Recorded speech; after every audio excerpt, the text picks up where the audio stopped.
ఉన్న బంగారాన్ని విడిపించి ఆ రోజు ఆన్లైన్ రేటుకే మేము కొంటాం. Sharma gold company. Hi, welcome to our channel. ఈరోజు మనతో పాటు ఉన్నారు జ్యోతిష్య వాస్తు పండితులు, జ్యోతిష్య వాస్తు శిక్షణ నిపుణులు, మహాగౌరి ఉపాసకులు శ్రీ దింటకుర్తి మురళీకృష్ణ గారు. నమస్కారం గురువు గారు. నమస్తే నాన్న. హరి ఓం. సార్, గత 1 month క్రితం నేను మీతోనే ఒక ఎపిసోడ్ చేస్తున్నాను. ఏపీలో గెలవబోయే పార్టీ ఫలానా అని చెప్పారు. సో ఇప్పుడు అది ఏప్రిల్ వరకే ఇది వర్తిస్తుంది అని చెప్పారు. ఇప్పుడు ఎలక్షన్ మేలో ఉంది, జూన్లో రిజల్ట్ ఉంది. అంటే ఇప్పుడు మీరు చెప్పిన వాళ్ళు కాకుండా వేరే వాళ్ళు గద్దెనెక్కే అవకాశం ఉందంటారు. ఏంటి అసలు పరిస్థితి? అబ్సల్యూట్గా మనం మాట్లాడుకున్నప్పుడు ఎప్పుడు వరకు మీరు చెప్పిన జ్యోతిష్యం ఎందుకంటే గోచారంలో గ్రహాల యొక్క స్థితులు మారుతాయి కాబట్టి ఎప్పటి వరకు వర్తిస్తుందని అడిగావు. ఏప్రిల్ లోపు ఎలక్షన్లు జరిగే ఛాన్సెస్ క్లియర్గా కనబడుతున్నాయి కాబట్టి నేను చెప్పింది ఏప్రిల్ వరకు వర్తిస్తుందని చెప్పాను. నెక్స్ట్ ఏదైనా మార్పు ఉంటే కనుక, డేట్ మార్పు ఉంటే మనం ఒకసారి మళ్ళీ మాట్లాడుకుందామని క్లియర్గా మాట్లాడుకున్నాం. ఓకే, ఇంకొకసారి మరి ఎలక్షన్ డేట్ ఏమో మేలో ఉంది, రిజల్ట్ డేట్ జూన్లో ఉంది. అంటే మే నుంచి గురు సంచారం మారుతుంది కదా. మారిన దాన్ని బట్టి మరి జాతకాలు ఏమన్నా తలకిందులేనియా, మనం చెప్పుకున్న దాంట్లో ఏమన్నా మార్పులు చేర్పులు ఉన్నాయా అనేది ఒక్కసారి మనం విశదీకరిద్దాం. మనం ఏ జాతకం గురించి అయితే ఇంతకుముందు మనం మాట్లాడుకున్నాం క్లియర్గా, అవే జాతకాలు. ఓకే, బట్ ఇక్కడ ఏంటంటే అప్పుడు మనం మాట్లాడుకున్న దాంట్లో పర్సనల్ మంత్ నెంబర్ రాసుకున్నాము. ఇప్పుడు పర్సనల్ మంత్ మేలో వచ్చి చంద్రబాబు నాయుడు గారికి personal month number as per సంఖ్య 1 వస్తుంది.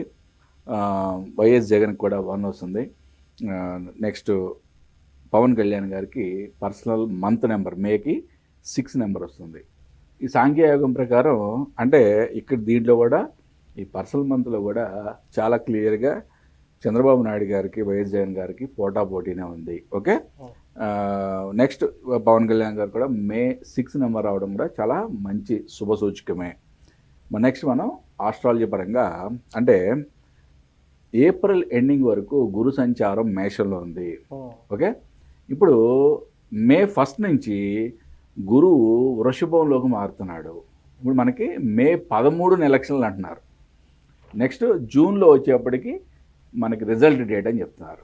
కాబట్టి మరి మేషంలో ఉన్న గురువు వృషభంలోకి మారింది కదా.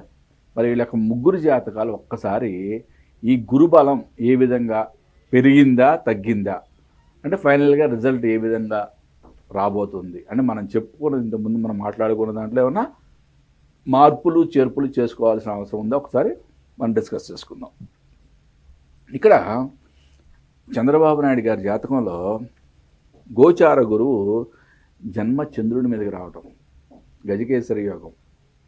ఓకే, నెక్స్ట్ ఇక్కడ రాహు మీద రాహు ఇంకా ఆయనకి ప్రత్యర్థులు నిలబడలేకపోవటం. ఓకే, అది ఆల్రెడీ ఇంకా ఉంది, ఇంకా యోగం అనేది నెక్స్ట్ ఇయర్ వరకు కూడా ఉంది. కాబట్టి ఈ రెండు కూడా యోగకారకంగానే చెప్పచ్చు.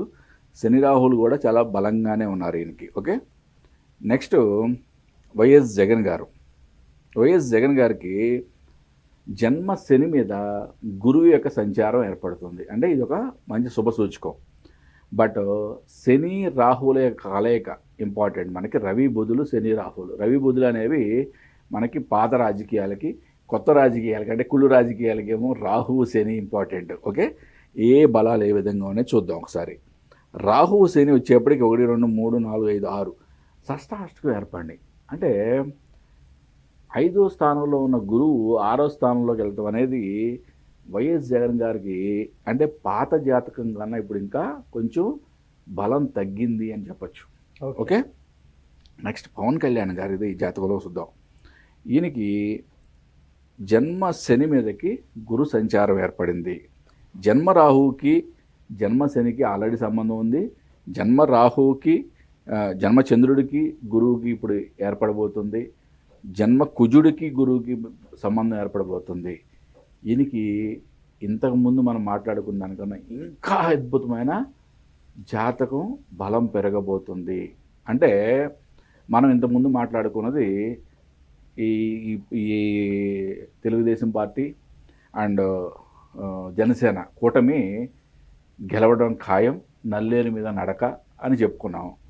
దాంట్లో ఇప్పుడు మనం మాట్లాడుకున్న అంటే ఈ గురు సంచారం మారిన తర్వాత చూసుకున్నా కూడా దాంట్లో ఎటువంటి మార్పు లేదు. ఇంకా లోతుగా చెప్పాలంటే వైఎస్ జగన్ గారి జాతకం ఇంతకుముందు మనం మాట్లాడుకున్న దానికన్నా ఇంకా కొంచెం వీక్ అయిందని చెప్పచ్చు. అంటే ఫైనల్గా కూటమి అనేది గెలుపు తథ్యం. సార్ ఇప్పుడు ఇవన్నీ చెప్పారు, బాగానే ఉంది. వీటన్నిటికీ ఒక పరిహారం కూడా ఉంటుంది. అంటే ఇప్పుడు మనం అనుకున్న పని జరగట్లేదు అని తెలిసినప్పుడు దానికి ఒక రెమెడీ అయితే ఉంటుంది. ఎగ్జాక్ట్లీ. సో దీనికి పరిహారంగా అపోజిషన్ పార్టీ కావచ్చు, లేకపోతే ఇప్పుడు పుంజుకునే పార్టీలు కావచ్చు, ఏం చేస్తే వీళ్ళకి బెనిఫిట్స్ జరిగే అవకాశం ఉంది? ఒకటి ఎట్లా అంటే జాతకంలో యోగం ఉన్నప్పుడు మనం ఎటువంటి హోమాలు, యజ్ఞాలు, యాగాలు చేస్తే వాటి యొక్క ప్రభావం చాలా ఎక్కువగా చూపిస్తుంది. జాతకంలో యోగమే లేనప్పుడు నువ్వు ఏం చేసినా పనికిరాదు. ఓకే, ఇది ఎవరైనా ఒప్పుకోవాల్సిన విషయం. ఇక్కడ ఏంటంటే ఇప్పుడు నీకు నాకు పోటీ అనుకుందాం. ఓకే, నీ జాతకంలో నా జాతకం చాలా పోటాపోటీగా ఉన్నాయి, బలాబలాలు. బట్ నేను గెలుస్తానని చెప్పి నా జాతకం చెప్తుంది. అంటే పోటాపోటీగా ఉన్నాయి, చాలా వేరియేషన్ లేదు.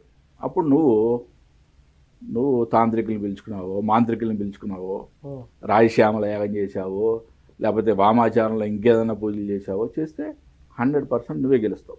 ఓకే, ఎందుకంటే నీకు నాకు యోగాలు చాలా పోటాపోటీగా ఉన్నాయి. ఓకే, పోటాపోటీగా ఉన్నాయి కాబట్టి నీకు దైవబలం ఇంకా పెరిగింది. 100% నువ్వు గెలుస్తావు. ఇది ఎవ్వరు కొట్టిపడేయడానికి లేదు. ఓకే, మరీ చెప్తున్నా, నీ జాతకంలో యోగాలే లేవు. మనిద్దరం పోటీ చేస్తున్నాం. నీ జాతకానికి నా జాతకానికి, నక్కకి నాగలోగానికి ఉన్న తేడా ఉంది. నువ్వు ఏం చేసినా కాదు, అంతేనా? ఇది ఫైనల్.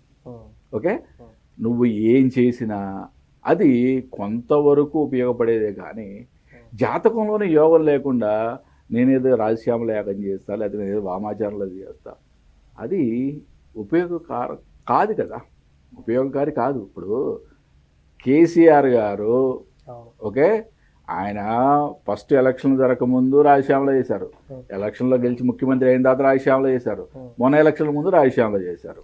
మరి ఎందుకు గెలవలేదు? మొన్న ఎందుకు గెలవలేదు కూడా మనం మాట్లాడుకున్నాం. ఓకే, అక్కడ భక్తి లోపించి ఉండొచ్చు, అది ఆయన డిసైడ్ చేయాలి. ఆయన అక్కడ చేసే దాంట్లో భక్తి లోపించి ఉండొచ్చు. రెండోది యోగాలు కూడా, అక్కడ గోచారంలో యోగాలు కూడా చాలా తగ్గినాయి కదా ఆయనకి. చాలా క్లియర్గా చెప్పాం కదా, అక్కడ రేవంత్ రెడ్డి అనే సింహానికి 60 పాయింట్లు, కేసీఆర్ అనే సింహానికి 40 పాయింట్లు మాత్రమే వచ్చినాయి. అక్కడ చాలా వేరియేషన్ ఉంది. ఇప్పుడు మనిద్దరం ఎమ్మెల్యేగా కంటెస్ట్ చేస్తున్నామమ్మా. ఓకే, ముఖేష్ అనే వారికి 45 పాయింట్లు వచ్చినాయి, నాకు 50 పాయింట్లు వచ్చినాయి, నీకు ఒక 49 48 వచ్చినాయి అనుకుందాం. అంటే పోటాపోటీగా ఉంది, ఒక 5 పాయింట్లు అటు ఇటు పోటాపోటీగా ఉంది. ఇప్పుడు నువ్వేమన్నా చేయించుకున్నా, యోగారకంగా ఉంది కాబట్టి నీకు కూడా నువ్వేమన్నా పరిహారాలు చేసినా దాని యొక్క ఫలితం ఉంటుంది. బట్ వేరియేషన్ చాలా ఎక్కువ ఉన్నప్పుడు, యోగం లేనప్పుడు జాతకంలో ఏం చేసినా కష్టం. బట్ ఇక్కడ మనం మాట్లాడుకున్నది పాత జాతకం కన్నా కూడా ఇప్పుడు గోచార బలంలో వైఎస్ జగన్ గారికి ఇంకా వీక్ అయింది. గుర్తుపెట్టుకోండి, పరిహారాలు చేసుకోవడం తప్పులేదు, ఎవరి ప్రయత్నం వాళ్ళు చేయడం కూడా తప్పులేదు.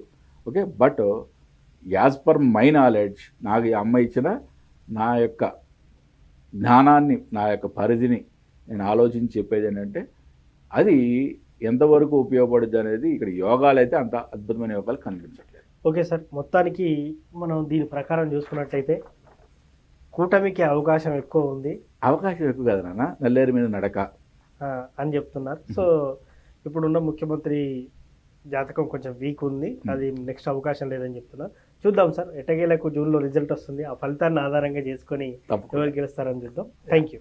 నమస్తే, హరివంశ్. సో చూశారు కదా, ఏపీ ఎలక్షన్ ఎలా ఉండబోతుంది ఫలితం అనే దాని గురించి మురళీకృష్ణ గారు వివరించారు. ఇది వాటి కార్యక్రమం. మరో కార్యక్రమం మళ్ళీ కలుద్దాం. Thank you. సుమన్ టీవీలో మీ పర్సనల్ అండ్ బిజినెస్ ప్రమోషన్స్ కోసం కింది నెంబర్కి కాంటాక్ట్ చేయండి.